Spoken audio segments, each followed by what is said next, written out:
Hello বন্ধুরা, good morning. কেমন আছো তোমরা সবাই? আশা করি সবাই ভালো আছো। আমিও ভীষণ ভালো আছি। জীবন স্বপ্নের জন্য তোমাদেরকে অনেক শুভেচ্ছা ও অভিনন্দন জানাই। তো বন্ধুরা, সকাল থেকে এতটাই বৃষ্টি হচ্ছিলো যে বৃষ্টিতে ভিজতেও মন চাচ্ছিলো, কারণ অনেকক্ষণ ধরে বৃষ্টি হচ্ছিলো।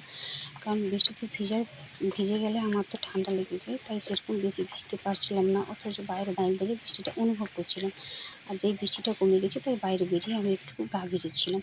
তো এদিকে দেরি করলে হবে না, কারণ আমার মেয়ে স্কুলে যাবে, তাই সেই স্কুলে যাওয়ার জন্য আমি ভাত বসিয়েছিলাম অনেকক্ষণ আগে থেকে। কারণ ওই ভাত দেখুন আমার হয়ে এসেছে। আর এদিকে আমি মাছ ভাজছিলাম, কারণ উনুনে ভাতটা বসিয়েছিলাম আর গ্যাসে মাছটা ভাজছিলাম, যাতে তাড়ি হয়ে যায়। কারণ টাইম হয়ে এসেছে ওকে স্কুলে ছেড়ে দেওয়ার জন্য, তাই আমি তাড়ি করে মাছটা ধুয়েছিলাম। আর ওদিকে আমার ভাত হয়ে এসেছে,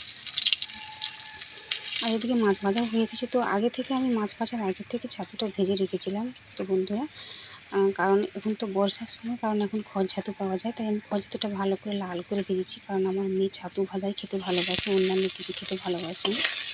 আর এদিকে দেখুন আদা আর জিরা দিয়ে হালকা করে পাতলা ঝোল করেছিলাম, কারণ মেয়ে খেয়ে দিয়ে স্কুলে যাবে। তো মেয়েকে স্কুলে ছেড়ে দিয়েছে, আমার তো অন্যান্য কাজ আছে।